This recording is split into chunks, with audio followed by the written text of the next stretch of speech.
A friend of mine told me about a historical institute in the city of Konya, which was the hometown of Rumi, and now is known for being extra conservative. The institute is called Muvakkitane. It's a term that I later familiarized myself with. So these institutes were active in Ottoman time, and they were used to measure time and dedicate the time, and that was the time before the effect of modern times were spreading in the Ottoman society. So it was all like temporal space and time. So while Xin and I were discussing about my involvement to the field meeting and what I might be presenting, I was checking different novels of Ottoman writers that date back to the late 1800s to mid-1900s, which refer to this issue of measuring time and switching to perceiving it separate from the space. So I started checking some of the shows that I curated and compiled a selection of works where memory, by its nature, is a way to measure and mark time, and the artists refer to physical space, be it like buildings, urban space, nature, or the body itself, as archives. So I'd like to first... Which one?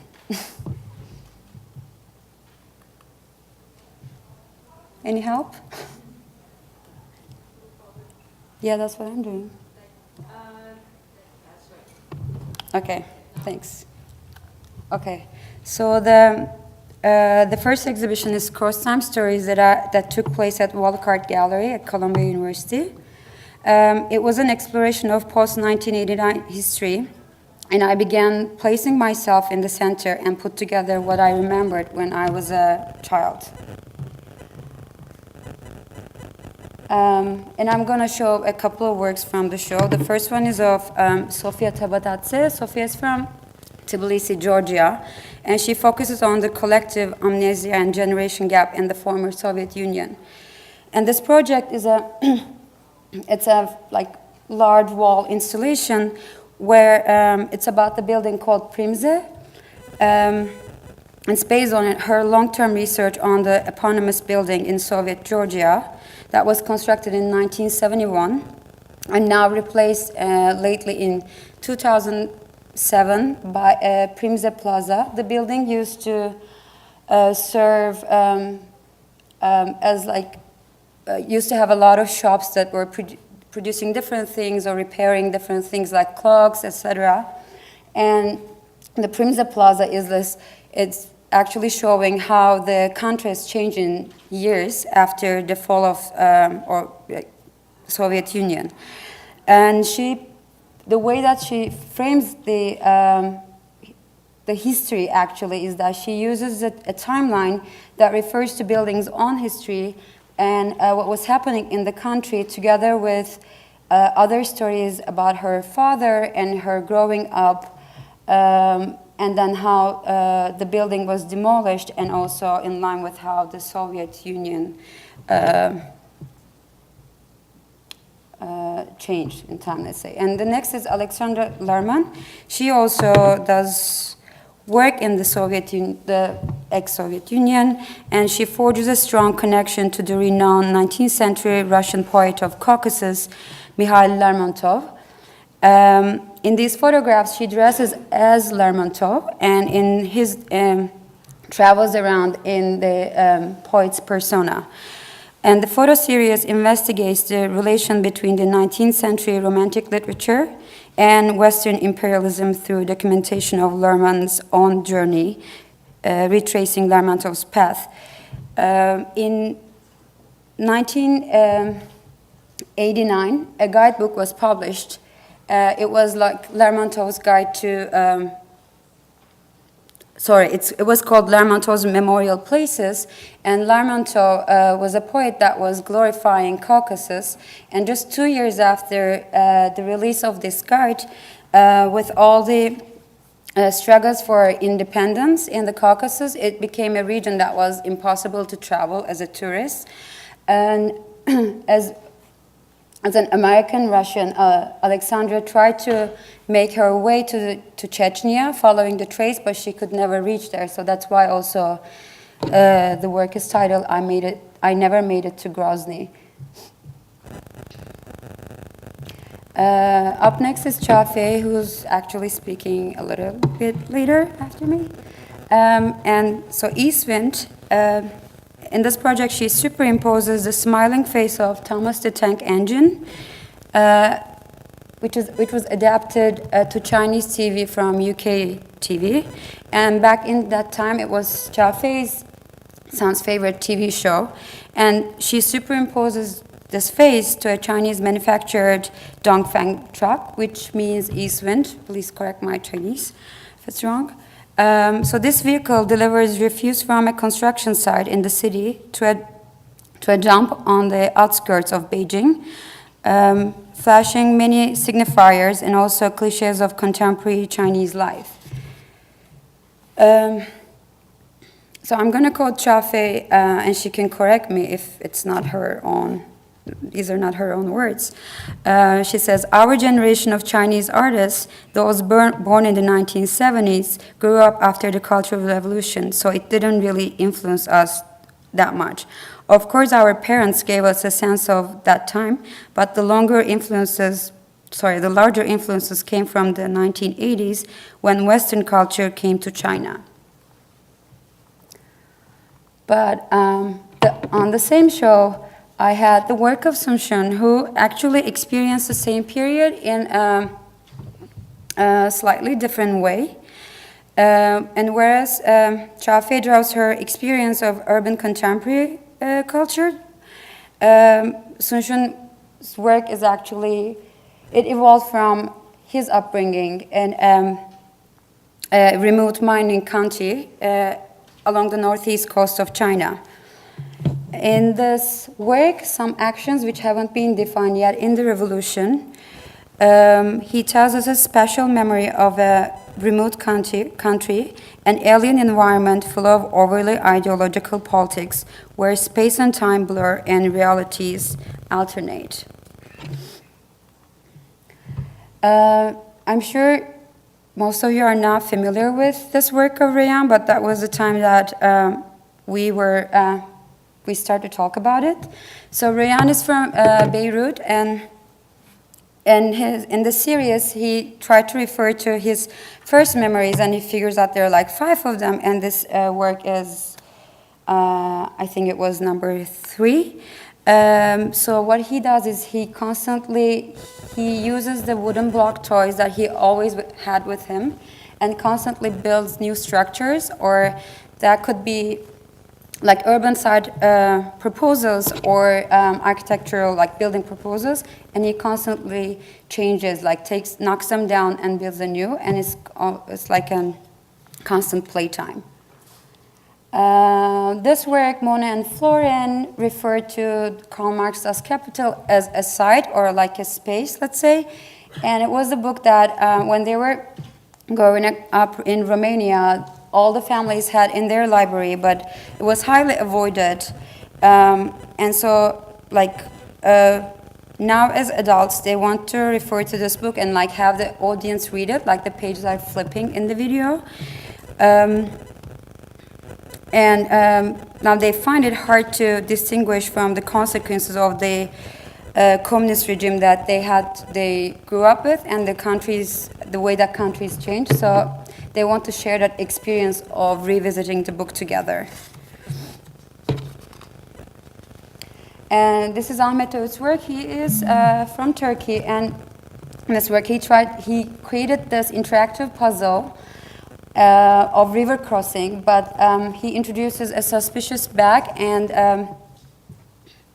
a bomb disposal technician and like a suicide bomber potential. So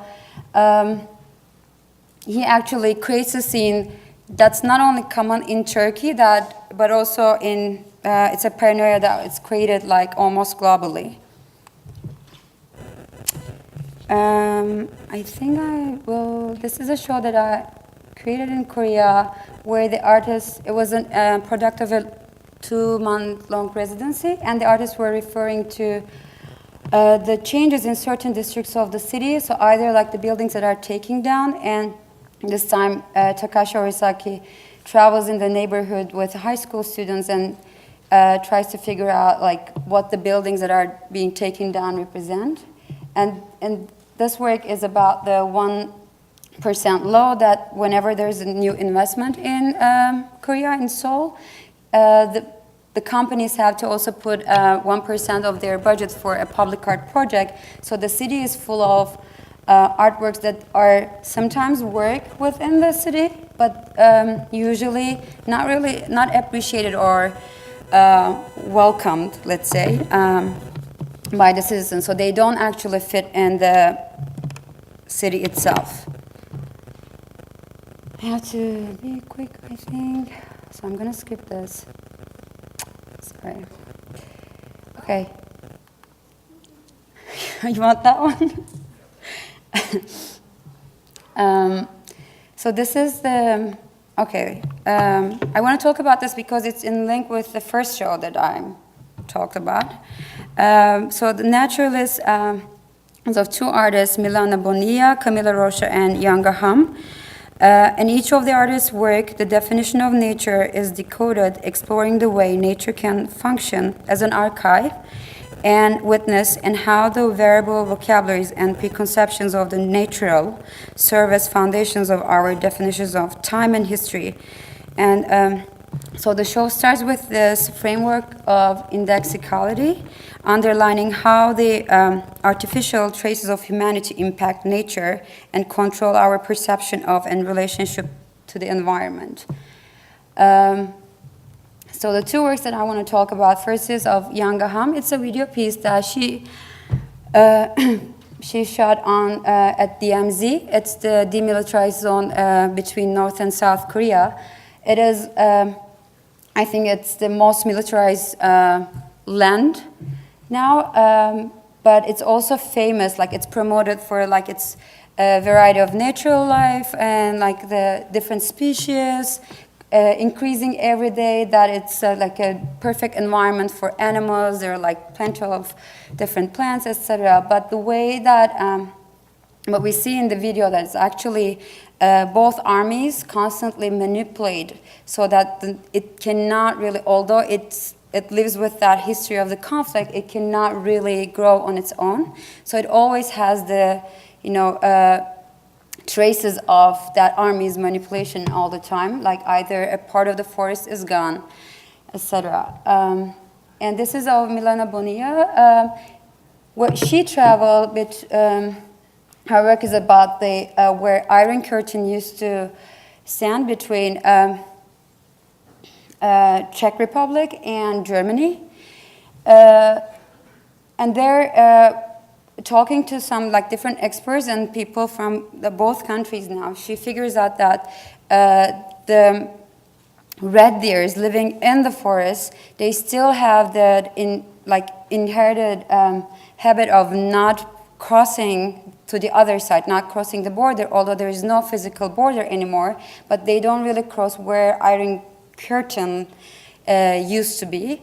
And although they're like on both sides, they're like the same red deer, they're like extremely like different, they're genetic differences because they were never actually, they never crossed the other side, so there was never this exchange, or let's say, to reproduce. So since Xin also asked me to talk about some other projects aside from the curatorial work that I did, I want to actually talk about the platform that I formed together with some other friends after the uprisings in Istanbul. And this platform is active in New York. What we do is like we try to respond to almost day-to-day crisis in Turkey as much as we can. And try to take attention in the media here, and also try to create an impact in Turkey. This is a conference that we held last year, which was welcomed by a lot of people, but we also had to face many protests, and this is a photo campaign that it turned into an international one for the Turkish Armenian journalist that was assassinated by ultranationalist Turkish group in Istanbul. So like to commemorate him, that was a photo campaign that we started, and it spread around a lot of cities around the world, and now all the photographs are in the archive of Hrant Dink Foundation. This was in response to the tragedy in Soma, that's a coal mine city, and more than 300 workers there, like I would say, murdered there recently. Okay, and this is the last one, Corridor to Kobane. I just have one sentence to say. So what I'm working on, like I'm working with some psychologists, like other artists, to develop programs for, especially first to Soma and maybe on the border, to work with the children that live through this trauma. So if any of you have similar experience of working in such fields, please contact me, because I need to learn and I want to build a strong program. Thank you very much.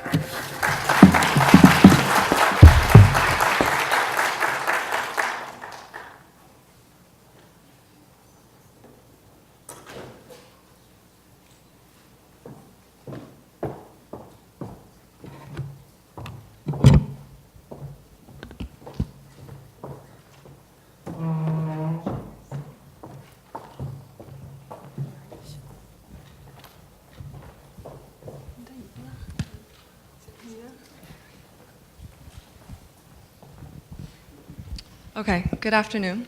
Good afternoon. Welcome, CAO Fei. We're here to talk about zombies. And apparently I look like one right now because CAO Fei just forced me to put up some makeup. We're talking about zombies and other post-apocalyptic variations, and the role they played in two of her most recent films, Haze and Fog and La Town. So zombie is kind of a shared obsession here, but even for those who don't follow the scene as rigorously, I think it's not hard to understand that zombie genre is fundamentally about humanity and the human condition. Ed Halter, when writing at the beginning of this year for Art Forum on films, post-apocalyptic films last year, noted that there's not only a huge increase in the number of those blockbusters produced, but also the images are getting more and more vivid, and the portrayal of the end of the world is more and more real. So I think it's only natural for CAO Fei, who is someone always very tuned in to what's going on in popular culture. It's popular because it's relevant. To contextualize her own experiences, living and navigating the erratic changes and magical realism that is contemporary China. So I guess, and I want to quickly mention that Lisa and I probably haven't spelled it out, but one of the themes for the field meeting, or the theme for the field meeting, is called critical of the future. Part of that comes from this discontentment of, recognizing creative energies coming out of Asia much, much later and historicized. But also, I think it has to do with what future might hold in our collective consciousness. So we will start by screening the trailer of Haze and Fog.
like it, huh?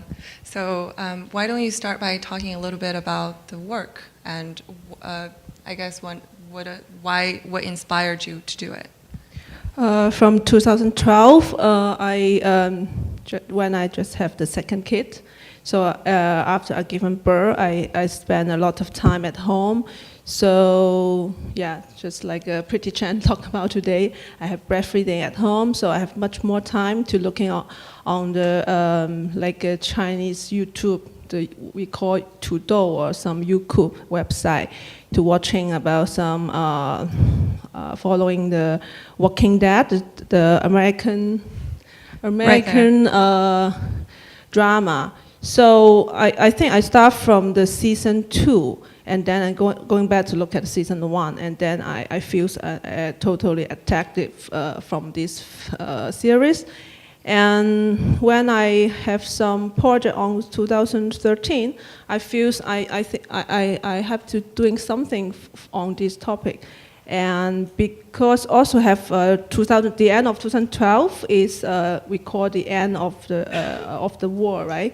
So I arranged a small conference with artists and with some special makeup and all these kinds of different people to talk about Walking Dead in China or someday and how to protect our life. So that's why from the very beginning, how I use this kind of culture relate our society, our also the condition of Beijing, this kind of post capitalism city. Mm-hmm. Before you articulate a little bit more about the relation to the realities in Beijing and in China, I just want to quickly tell you that this is the screen grab from her Weibo account, which is a social media platform in China, and that was in 2012, actually. And on the right was the New York Times article covering The Walking Dead before it first came out, and it was really exciting because most of the zombie films before has this 2-hour limit, so the Brad Pitt or the main leading stars won't die. But The Walking Dead, being a TV series, really gives you the sense of living in that kind of world, continuously knowing no end. And I was particularly surprised this group, this collective self-organized artist group and symposium that CAO Fei is a part of, actually held a symposium on the phenomenon of zombie culture and analyzing the cultural specificities between America and elsewhere. So maybe you can talk a little bit about that and why the artist and yourself felt that it's so relevant. I think for my interest is not only especially some early works from the pop culture, and also much more early work from the entertainment at West culture, like MTV culture. So I think the Main Street culture is really influenced my piece, and so that's why I just personal reason follow the Walking Dead film, but I think it's really relay my feeling how I live in Beijing, because I moved from Guangzhou, the south city of China. So that's totally different feeling for me. It's much dry, and when the haze come in, and it's like nobody in the town. So I think the sense of security I don't have so much in Beijing. So I think if I still live in Guangzhou, south of China, I never think about we making some kinds of this war. So I think Beijing is like some kind of like a zombie country, some zombie city. Exactly. Sometimes if you look at pictures, it really looks like it's been nuked already. But I also wanted to talk about the element of solitude of people in the city and also animals, and why incorporating animals in these scenes, because they remind me of 12 Monkeys, like when the world has fallen because of this virus. Animals run out of zoos and they start to populate the cities. I think this sample is my part of my personal history. Is because I come from Canton. We eat everything. We eat mouse. We eat dog. We have a lot of zoo. And in Beijing, you don't have so many animals in the zoo even. So I think that's the reason how I try to bring much more live things get in Beijing. And some Beijing artists watching my works, they feel how can I to making Beijing look like South, because much more green and like animal things. And also, yes, not so directly point to political issue, some kind of. And it's really, because of the time limit, we can't really see the whole film, but I guess you get a sense from the trailer as well. But here, at this stage, we're already seeing people actually looking like zombies, and I wanted to ask you how you manage that transition, how you make that narrative natural, and when you were thinking about making the work. Because as I talking about, I give him breastfeeding, I taking care of the kid, and 2-3 years in my like a modern building. So I get a lot of time to watching the people, different class of people who live there. So I think I just because you don't have too much time to working on art piece, so I just transfer to writing some script and novel.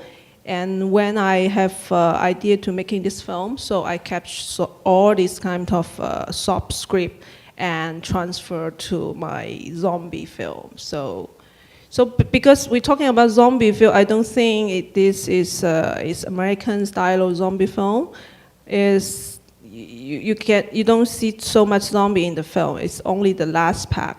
So I think in the film also the people is more looking like Walking Dead than zombie, and the zombie is much more lives than more lives than the lives people. So yeah, so the whole film is 46 minutes. And hope you guys have chance to look at the whole piece. Yeah. Well, maybe we'll have a screening sometime soon in here. Yeah. I guess we can quickly transition from here to her next work, which is La Town, and it unfortunately just closed, that Lombard Street project. It's also 40 minutes long, almost like a feature film. It took a very different approach, and it's also not so much about zombies anymore, but about this insidious or ambiguous tragedy that this fictional town has experienced. And it's really full of fragments with references to real life, but it's no longer a coherent, linear story.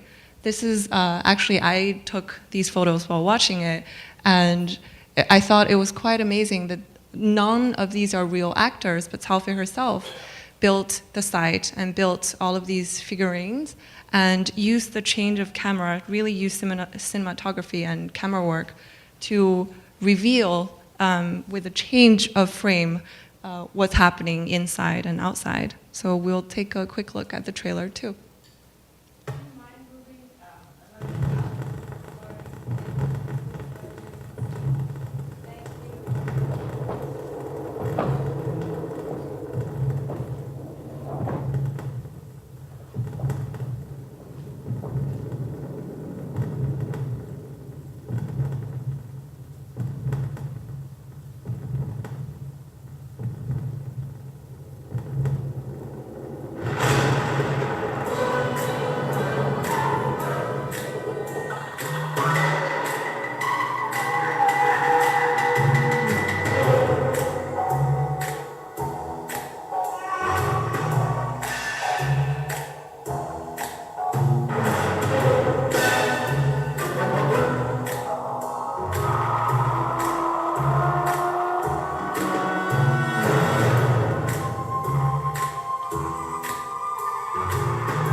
have the light on? Thank you. So we'll play the making of the set in the background, muted. I have to ask though, this wasn't part of my question list, but what's with the music? Because if you actually see these films, the music is nothing like what you heard in the trailer. The jazz and the tango. So because the trailer is much earlier before I finished this film, it's much like early footage. So I just select some music sample for the trailer, but the final version of the film is 42 minutes. It's quite long and have a lot of dialogue and some noise music. It's much not like this, like music is much like a noise. So it's totally different. Some friend, they watching the trailer and then they watching the whole piece is quite different.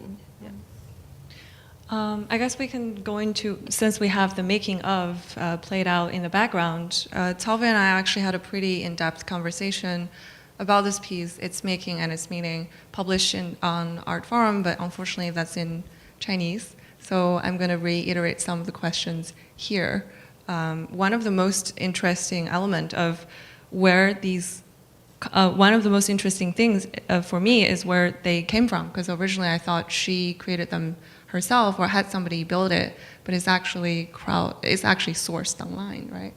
Yeah, I formed this model is by chance.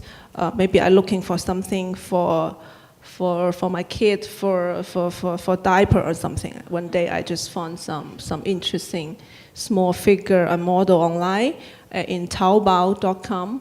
Very useful, yeah, useful source. Yeah, and then I just start to collect them. Even I don't have idea to how to doing with them. So after 1 year, when I collect more and more of this figure model, and I have idea to making a video on them. That's why what's the start the beginning. Yeah. Mm-hmm. And you were telling me that they were all of the same proportion to reality. Can you reveal that number? It's 1/87. It's a kind of because in Germany have like a train model culture. So a lot of people collect a train and with the figure and set. So a lot of people use this scale and making like a train collection. And not only kids, some much older people playing this. So I just collect them and making some my tongue to represent it. Right. Maybe we can talk a little bit about the narrative as well, because there's not really a narrative. And you talked about when you worked on the film, you kind of cut, give it a loose cut, and then see how it goes. So maybe you can talk a little bit about what is this town and what happened to it.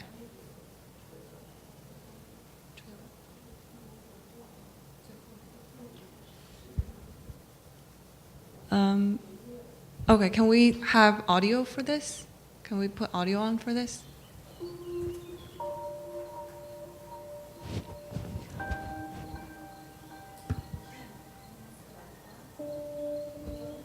Can you turn down the light a little bit? J'ai toujours pleuré sur le sort de la Torre. Toujours. Un nouveau désert qui est pareil aux autres déserts du monde. Non. Sur quoi aurais-tu pleuré?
Okay, so what happened here? So this the film has several parts. So this part is about the zoo. It's like a. Is this? Yeah. I think we can keep talking about it in the group discussion. This is the music that we have to go outside.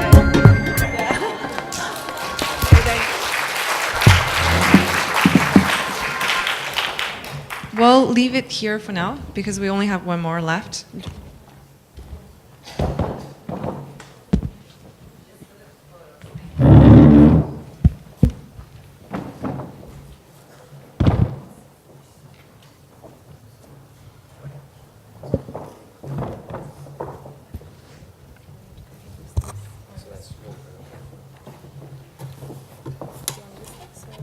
I'm just going to, yeah, that's fine. Hello. Thank you to Xin WANG and to Lisa for this opportunity to present my work. I'm a curator at the Spencer Museum. My name's Kris.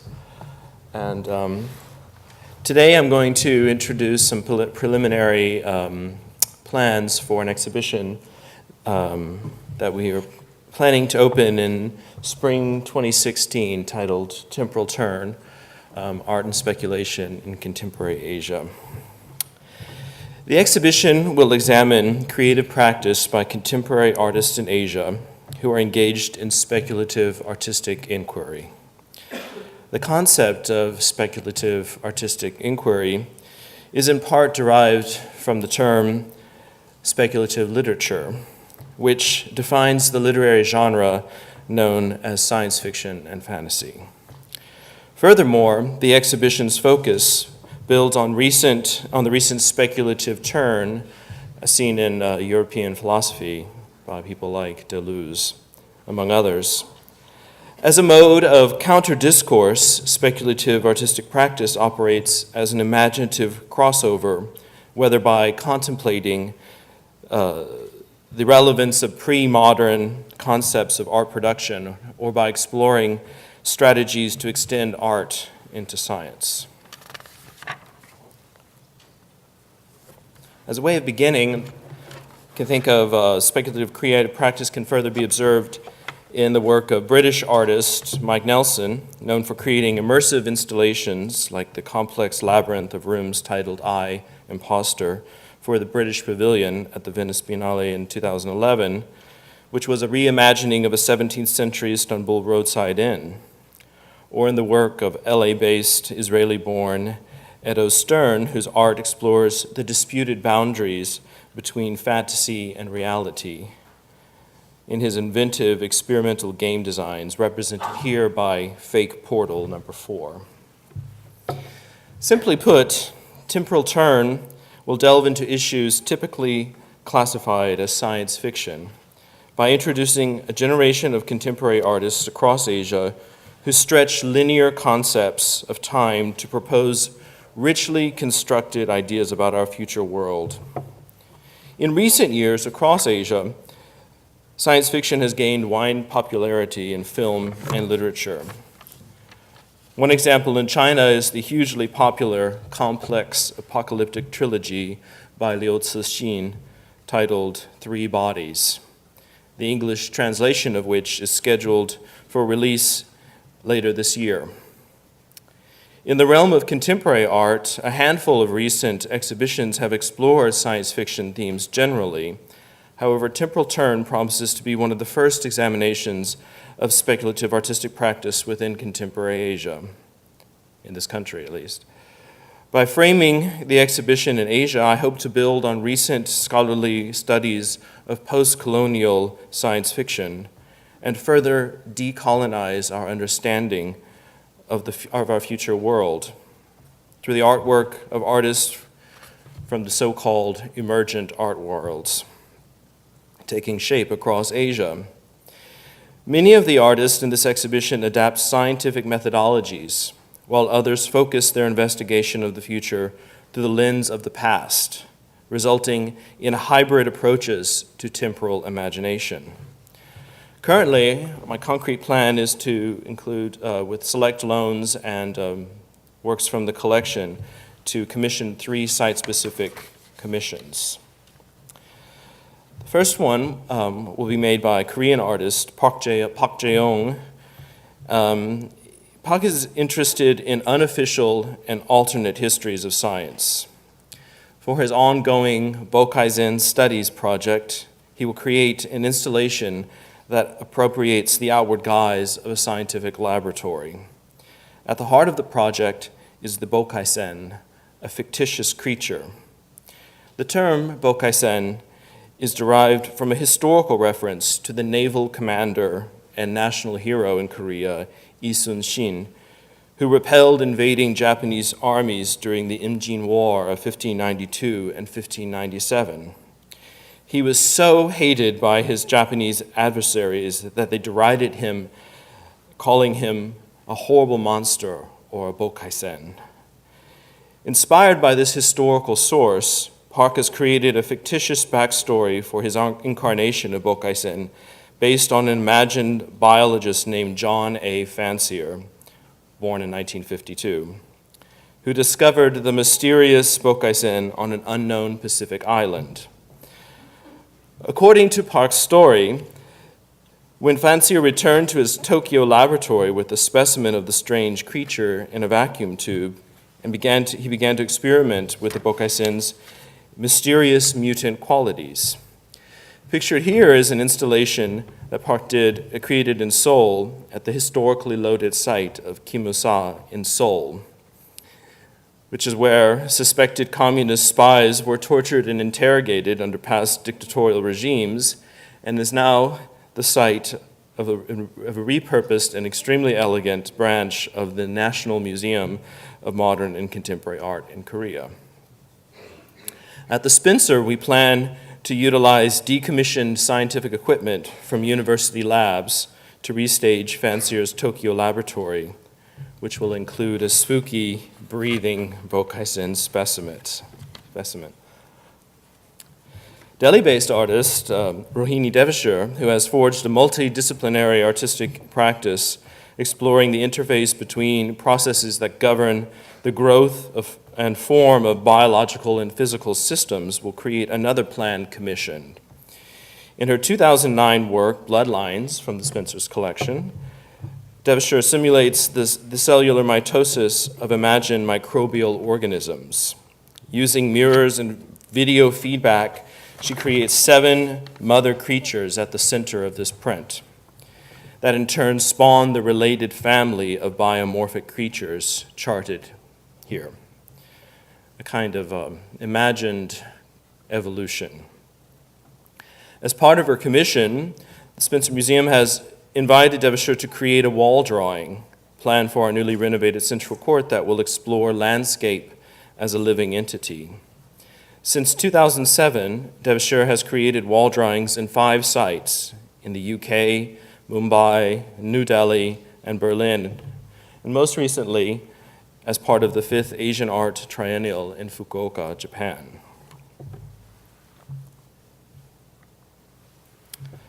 Another artist that I hope to include in the show that utilizes science-based methodologies is German-Iranian artist Timo Nasseri. In his series of white ink drawings known as 1 and 1, Nasseri uses mathematical repetitions to evoke a meditative trance-like experience, resulting in what he describes as quote-unquote imagined firmament. Using 5 basic shapes, triangular shapes, to create a foundational structure regulated by mathematical equations noted throughout the drawing, he creates a mesmerizing composition that evokes Islamic architecture and reads like a cosmic star map, suggesting an intriguing relationship between sacred geometry, astronomy, and spatial mapping. While the 3 artists that I've discussed so far utilize science-derived approaches, other artists in temporal turn interrogate the past as a way of imagining other realms. Japanese artist Konoike Tomoko, who will also be asked to do a commissioned work focuses on primordial myth through her artwork, evoking what anthropologist Claude Lévi-Strauss described as the wild thought of mythology. The video, Mimeo Odyssey, installation shot is pictured here, is projected on a blank book and centers on a plush fuzzball known as Mimeo, who, according to Konoike, embodies the space between innocence and corruption. While the work lacks a conventional narrative structure, during Mimeo's wanderings, he is joined by a six-legged wolf who witnesses the transformative power at the core of this work. Nature becomes a city, a boy morphs into a girl, snow melts into warmth, youth ages into the elderly, and life is gripped by death. The wolf acts as a powerful avatar in Konoike's work, and her sculpture of a mirrored incarnation of the six-legged wolf is based on the now extinct Hokkaido and Honshu wolf, once native to Japan, and will complement a planned installation that will take place in a wooded glen next to the museum and viewable from vistas within the museum.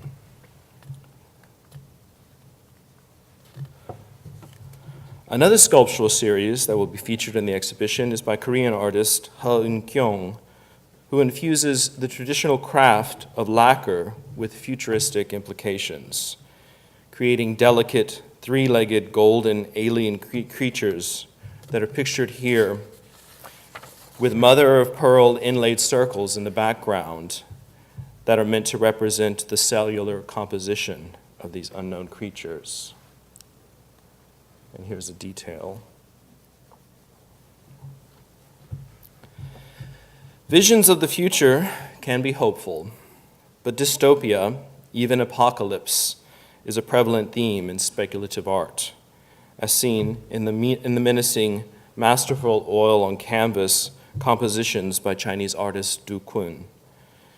In his work, Falling, a massive otherworldly being has crashed into an urban environment.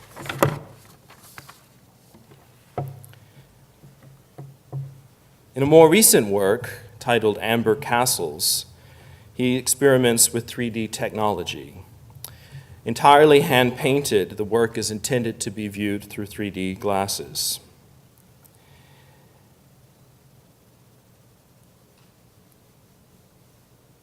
In Amber Castles, you see bodies encapsulated in large buildings like insects. And on the inscribed on the side is text from a popular Chinese blog that describes how the youth of China today work like quote-unquote little piggies to earn enough money to buy overpriced apartments.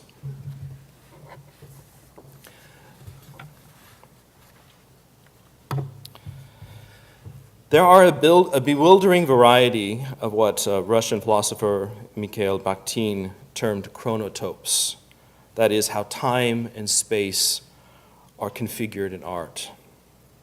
From the flow and progression of linear time to recursive historical time, from sluggish cyclical time to quick instantaneous time. While it may be said that modernism has privileged a linear, narrative construction of time, in pre-modern society, cyclical time prevailed. The idea of alternate histories works in opposition to the temporal determinism of linear modernism and collapses history as something endlessly malleable without distinction between past and future, what modern physics terms the multiverse. As a way of concluding, I would like to leave you with a quote from the novel Last and First Man by British philosopher and sci-fi writer Olaf Stapledon, as a way of pondering this question, what is temporal imagination? Stapleton writes, "Somehow then, I must help you to feel not only the vastness of time and space, but also the vast diversity of mind's possible modes. But this I can only hint to you, since much lies wholly beyond the range of your imagination." Thank you.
Okay, I'm only here in case CAO Fei needs translation or if I feel like jumping into the discussion, but I would like the conversation to develop organically among yourselves. So do you have any questions for each other, maybe? Because it's been a pretty interesting session where fiction has been a theme, so.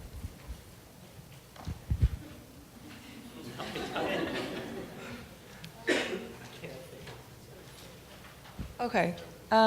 Does anyone in the audience? We wanted to actually just hear as many questions as possible from the audience. A tiny bit of a reflection. I think this session is absolutely inspired by Xin and her interest in technology, new media, and its relationship to a different kind of culture, the subcultures that emerge, but also in the way that both artists and curators make that completely their own. And I was really inspired that the two of you, the curators, I think one of the challenges of the perspective that people have about Asia, that it's, they miss the fact that it's such a diverse field. The professionals are working with, that it's not something that's happening in the future. It's happening right now. Ceren, originally from Istanbul, is working with artists from Korea and China.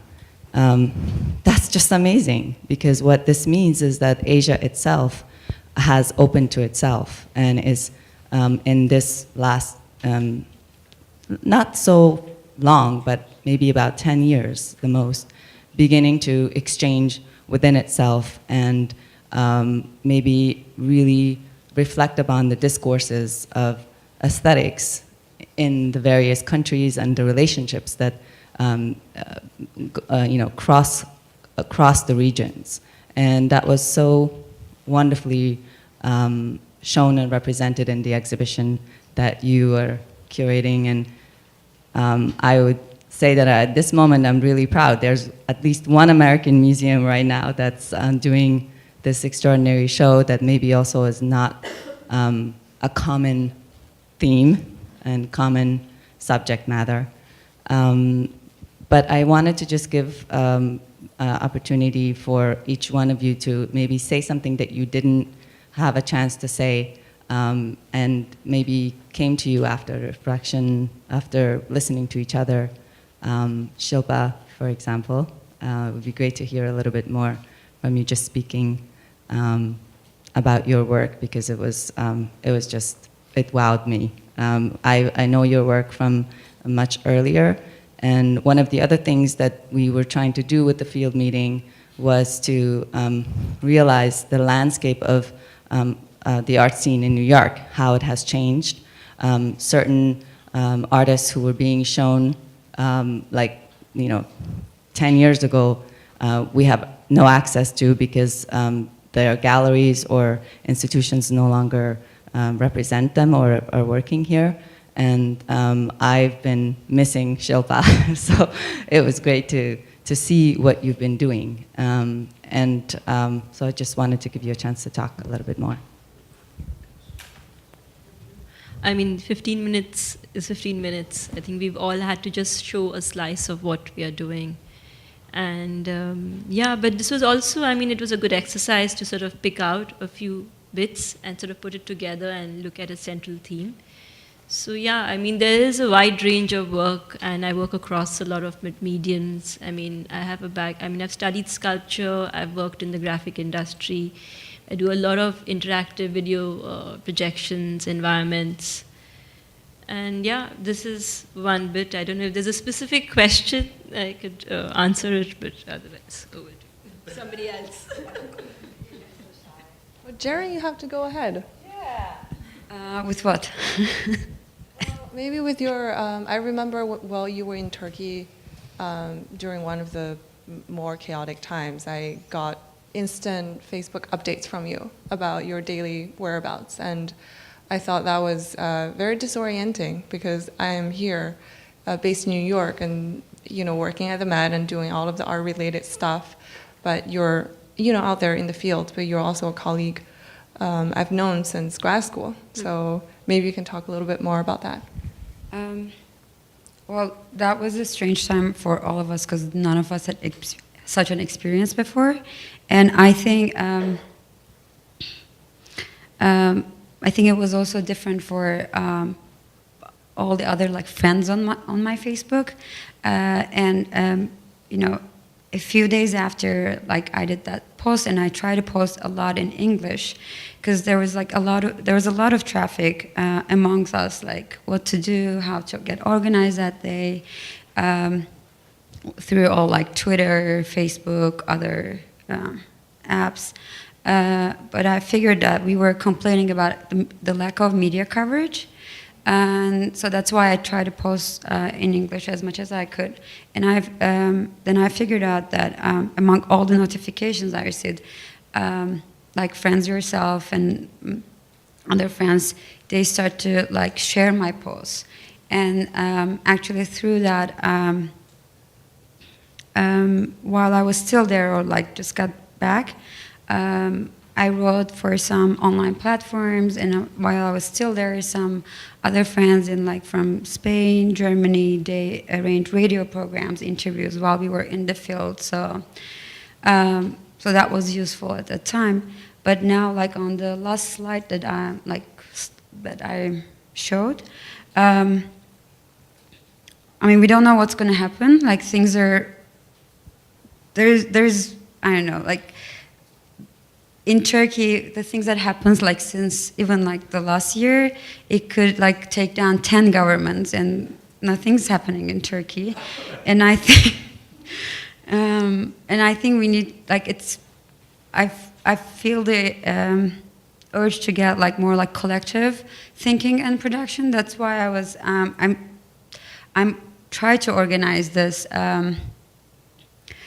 I don't know how to frame them, like could be like either workshops or some studies with the local governments or like some NGOs first in the coal mine city, and then if possible on the border, because there are like lots of artists there already, or like it doesn't necessarily be artists, but so many people are in these towns, and women are and children are extreme, like they suffer a lot from different traumas, and I'm hoping to just mobilize some people that I know who care as much as I do and want to help. That's why I actually asked the question, like if anyone has any experience or like can give me like reference, I'm happy to get your get the contacts and yeah, go on. But I feel like it's like after that, like immediate, spreading the news around, it's now time to be more like aware what we can do and just be organized on the field. So I think I'll ask Kris a question since he doesn't want to respond. I can't tell you how excited I was when we met in the summer and you told me you're working on a show of contemporary art practices in Asia that are inspired in part by science fiction or speculative imaginations of the future. Because it has already been practiced and it's already been a valid element in a lot of artists' work. In addition to the ones you've showed, I'm sure there are so many more. And there's artists like Heeman Chan, who's more seen as a conceptual artist, but if you go to his Facebook, he shares about science fiction constantly, and he's kind of obsessed with it and the possibilities it promises. Some of the fictions he shared is really good. And also I'm really happy you brought up Three Body, the novel, which was a cultural sensation, to say the least, in China, because it's quite interesting. It started with a scientist being purged during the Cultural Revolution, who unwittingly started communication with an outer space, basically an intelligent planet in the outer space, and that started a whole intergalactic struggle. So if you think about geopolitics, think about that blowing up to the scale of the universe. So I'm also wondering if some of the artists that you're working with, in addition to being attracted to the forms of science or showing that more formally, are there any artists who are using science fiction as a way to consider cultural or political situations today? I've seen it more in literature, but I know another great novel in China that came out was Red Star Over America by Han Song that looks at... I haven't read it. Yeah, it looks at the demise of America and being taken over by China. So, but it was a way, it's a turn of Edgar Snow's book, Red Star Over China. But it was a way of also delving into some very sensitive aspects of contemporary life and masking it in this kind of literary format. That's one of the great devices that I see being used. But I was also very interested in the way that this use of science fiction is something that we think of as so, at least as far as I can understand it, really rises with imperialism and with kind of colonial exploration of the world and the construction of the other. But then Asian artists appropriating this and transforming it into a means of presenting another version of the future, I think is very powerful. And I see it politically as a very important move to decenter the art world, which has been so heavily dominated by the Euro-American paradigm and by modernism itself. So maybe for CAO Fei, you can tell us what happened in Latown, since we didn't get to that part. Yeah, I think sci-fiction and also the way what I do is something is related condition of China. Yeah, so a lot of very important or science fiction novel coming out in past a few years. So I think that's the way what the Chinese, whatever artists or cultural people or writer, the way they're working on. So because everybody know have strong culture censorship. So I think that imagination way for the future is another choice for the artists to develop their idea also beyond the reality. Yeah. So yeah, I think the tongue is not only just about the China, but also about China and also about the condition of the whole world. Yeah, yeah. And when you talked about Latang, you actually said that it fallen through wormholes and it kept shifting places and traveling through time. But the elements are pretty much rooted in the reality that we all experience. However, in the soundtrack, for those of you who caught the last bit of the trailer, she actually used 2 French actors to read the script, and it's in French. Can you tell a little bit about why in French and where that came from? So I like the film. I really like the film. The Hiroshima Modern Moon. So I think that film a very famous French film, and also after the World War II and the Hiroshima like a city like a destroyed city. I think it's really really referenced as Latang. And also the whole film, Latang, and use the dialogue as a background. It's dialogue. It's like a love story, but not really a love story, but use the love story and dialogue and unsee actor and unsee. I mean the dub actor. They really not present in the film, but only like a. Outside dialogue to come with all the image about the tongue. So it's really bring the film is more emotional, personal way to talk about love, death, future, and about the society, about the future. So the ending is finished in the museum. It's also its model. So everything, every scenes, every set of the Latang is represented in the museum, and like everything is art, everything is political, and everything is no relationship with us, like the art presented in the museum. So we just finished adding a little bit of element to the presentations just now. Any questions? Yes, I'm here at the front.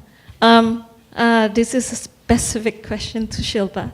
I'm curious to hear more about the role of technology and new media in your work, and how do you see technology and I mean the use of, how do you use them?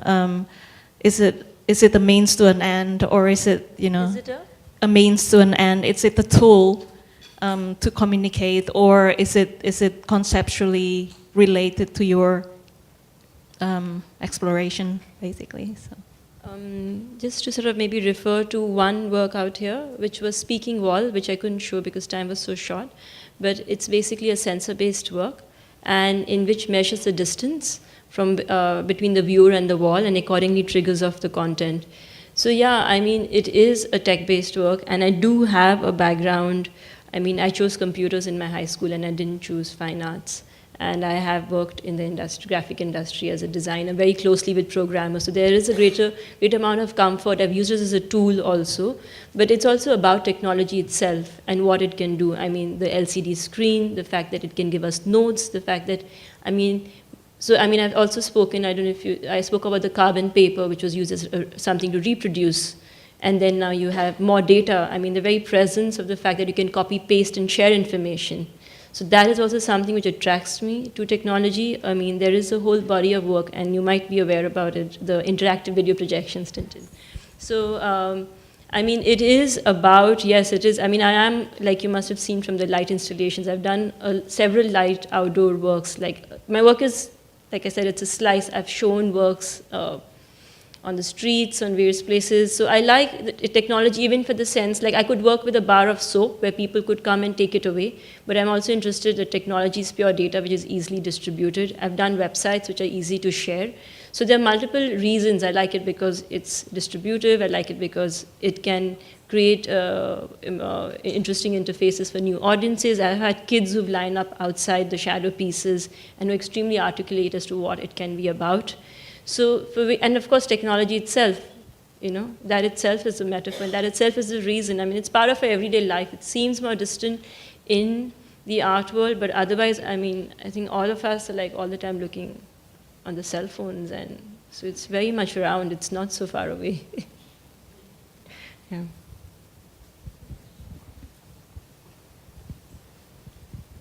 Hi, I'm wondering, I'm up here in the front, I'm wondering if all of you might be able to answer the question of, due to the way that art is so rapidly disseminated today over the internet, and given many of your interests in politics, I'm wondering how you feel about audiences from other countries possibly really strongly exaggerating the political content in your work, and how much do you think about that when you're making the work? Goes with my hand. I think Susan. You know, I mean, as artists, we're always aware about the image, and we know there's a lot of distance between this paper and the eye, and the mind is there. And we know that there's always interpretation going on. And there's that much that you can, you do your work, and then I mean, in terms of an audience, it's a very, very wide audience out there. I mean, even you, Susan, you worked in Bombay, and you know how fragmented it is. You have to enter an art gallery, you have to press a doorbell and come in. You have an opening, you have 200 people who land on a very good day. So, I mean, who is the audience? Where even within a city, it's very, very fragmented. And it's also, I mean, somebody, I could have like a visitor come in from France and enter my studio, and we can have a 2-hour conversation, but I walk downstairs and I go through the elevator, and there's a guy standing at the lift and opening the door, and we will not be able to talk too much behind hi, hello. So, I mean, in fact, where is the audience and whom are we speaking to? It's a very, very wide question and extremely fragmented. Even within, so I don't think geography is a way to really define reception or practice. It's just one element. And yes, and with distance, we know things change, things get misinterpreted. It's part of, it's with time, things will sort of get more clear, I guess.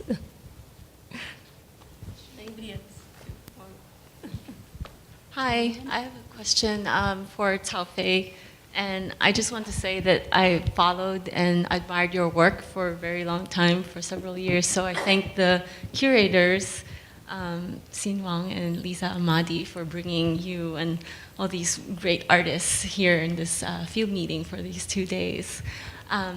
I saw La Town in Lombard Freed, the whole movie, and I actually was very surprised by the change in the tone. You know, from your previous works to this, I feel like you've changed in perspective. But the one thing I noticed, a common thread that I think I'm realizing from, you know, your other earlier works to now, is this idea of play, or the starting point is play, you know, and toys. You know, from Second Life, you used that as a platform that was originally for online games. And the Teletubbies kind of characters, you know, in your photographs that you had, what now, 2 years ago maybe, or a year ago? And I wonder if you could make some comments about whether or not you're thinking about that, or is, you know, like play being a starting point for your projects? Yeah, so I'm not really thinking about this way, but like what you say, if you're looking back at this kind of piece as like a cosplayer, and yes, the TBC, the character, the cartoon character, and yeah, except the zombie movie, the Haze and Foe. I think it's really start from my early like a performance on stage when I started in high school. Really like a play with role and also I'm act by myself and direct. So I think really like a theater things, and for me the Latang is have strong relation with the second line piece R&B City. Even the R&B City is virtual city, virtual environment. And the Latang is more physical, like a plastic model. But for me, it's sometimes it's like how to DIY the DIY the artist's world, and how to talk about like a control and be a control and in the own world. Even but especially it's the R&B City is much more like it's online virtual city and it's online community, so you can have a much large audience, not only from the art world. So it's much more open project. And Latang is more like a art piece, yeah. So, but I still feel it's very similar in some way, like a city planning. You can see city planning in Latang and urbanization, and also yes, much my interest on the war of the future, I think, yeah. Just a quick one. The figures in the town, are they all ready-made, or did you make some of them? Most of them is ready-made. I can say it's also is from different brand of the one by 87 scale. For they also the people buy them with the train collection, put it in the train station on different building. And I will use them, change their color, hair, or costume. And some of them I painting on blood, or make, even it's like this 80, like a 2 cm. I cut them hand, and yeah, it's making like a zombie. It's really detailed work, yeah.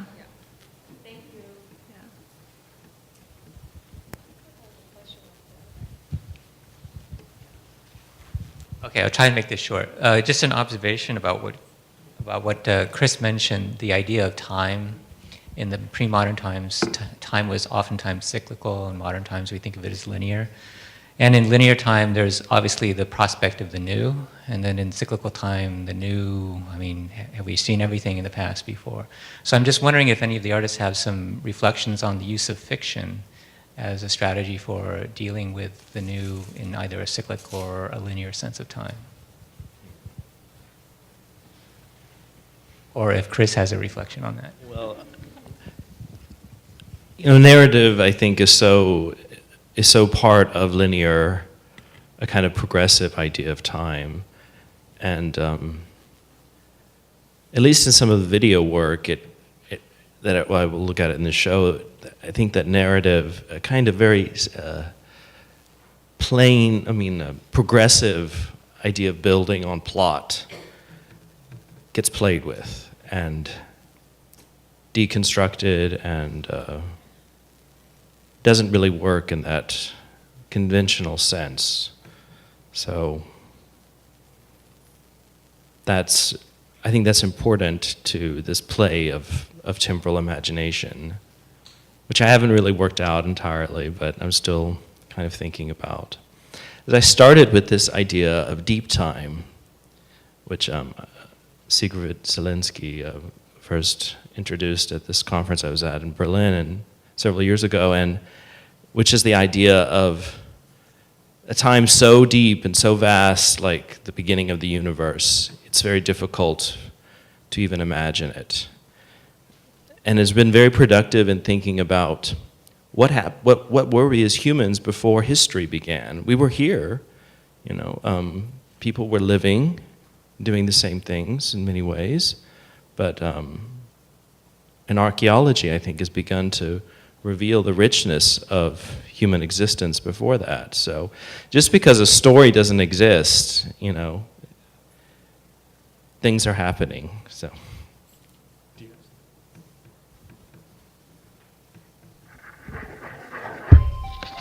We're out of time.